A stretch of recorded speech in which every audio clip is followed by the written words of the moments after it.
Барлықтарыңызға сәлем достар. Бүгін осындай етсіз, жылдам дайындалатын дәмді бризольдің рецептімен бөлісетін боламын. Каналымызға қолдау көрсетіп, тіркеліп, лайк басуды ұмытпаңыздар. Алдымен бризоліміздің основасын, яғни негізгісін жасаймыз. Ол үшін бір жұмыртқаны алып, үстіне шым-шым тұз қосып, жақсылап шанышқымен араластырамыз. Одан кейін блинне пісіретін табамызды қатты қыздырып, осылай блинчик сияқты пісіріп аламыз. Ең алғашқысында кішкене май жағамыз, сұйық майдан, табамызға жабыспау үшін. Одан кейін қалғанына жақпай қойсаңыздар болады. Бір жайпақ тарелканы алып, оның жартысына ғана блинчикті төңкеріп, қайтадан табамызға салып екінші жағын пісіреміз. Бар жоғы 2-3 минуттың ішінде пісіп шығады. Мінекей тағы бір түрін көрсетіп жатырмын. Дәл блинне пісіргенде пісіретін боласыздар. Табамыз қатты қызып тұруы керек.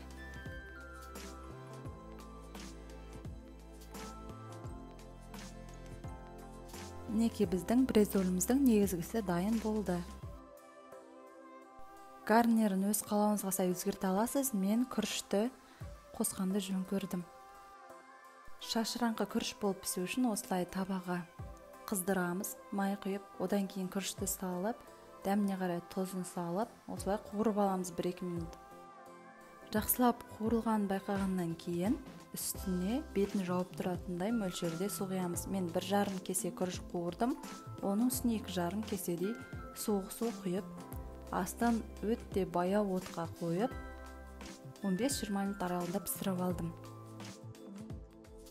Енді подливасына кірісеміз. Ол үшін пияз бен чеснокты алып, турап алатын боламыз. Пияздың өзін жарты ай тәрізді қылып турап шықтым.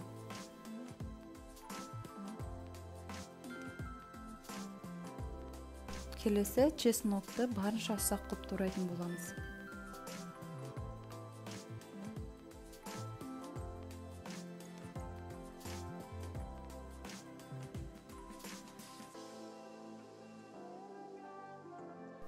Етсіз тамақ қып жасағандықтан бризольдің ішіне начинка ретінде осы қияр мен қызанақты соломка қылып турап салып шықтым. Дәл видеодағыдай ұзынша қылып турап шығамыз.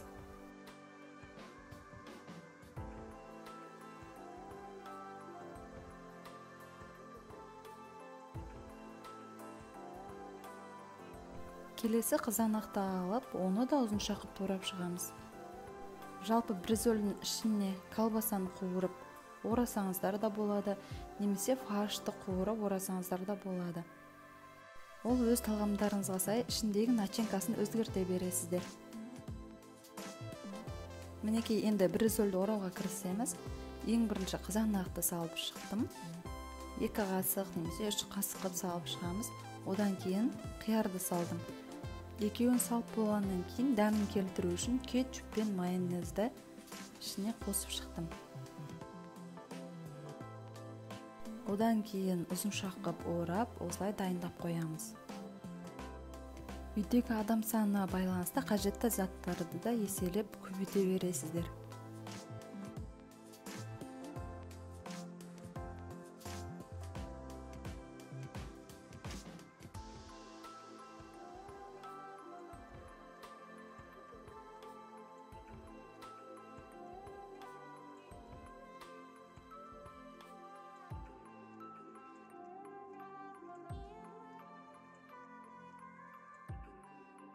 Мінекей біздің оралған бризоліміз дайын болды.